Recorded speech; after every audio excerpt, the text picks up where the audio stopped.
The nose slide is a good first sliding trick to learn because it requires less commitment than a board slide, and there's less of a chance of sliding out and falling over.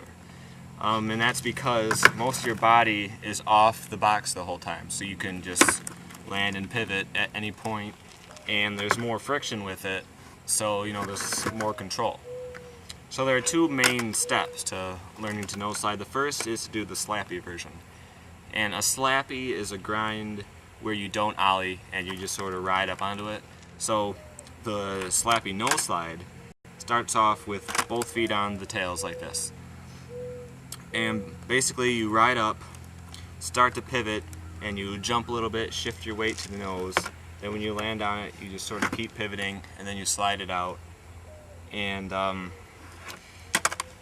it's just really hard in the beginning to actually sort of jump over and keep your foot controlled in everything, because you want to land with as much of your foot as possible on the nose.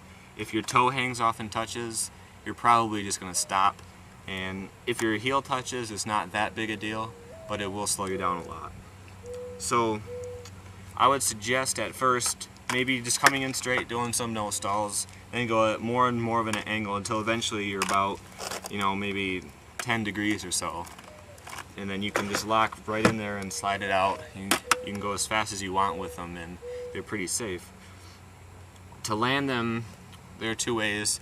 When I first learned them, I found it a lot easier to just continue my pivot and come out fakie. But you probably want to learn how to land them straight too. And with that, the main problem people have is that they spun on the way in. So they're trying to reverse their momentum. And on something this low, the solution to that is sort of land in a pivot.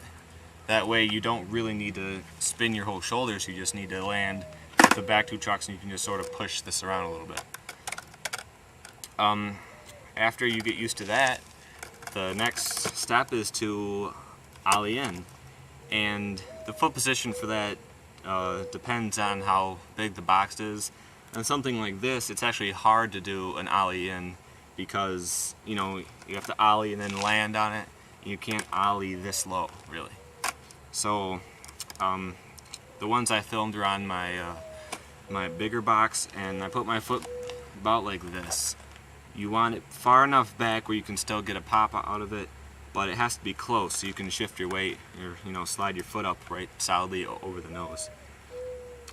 Again, the same basic idea if you're having trouble is to just come at less and less of an angle until you eventually start sliding. Obviously you need to be good at front side 180s, and with something bigger it seems to be a lot more natural to come out regular instead of fakie. And if you have trouble, the thing is when you ollie, you don't really turn your shoulders all the way. You just sort of spin the board a little bit, keep your body straight. Once you're done, you sort of poke it out, and it all works out fine. So check out the ones I filmed, and good luck.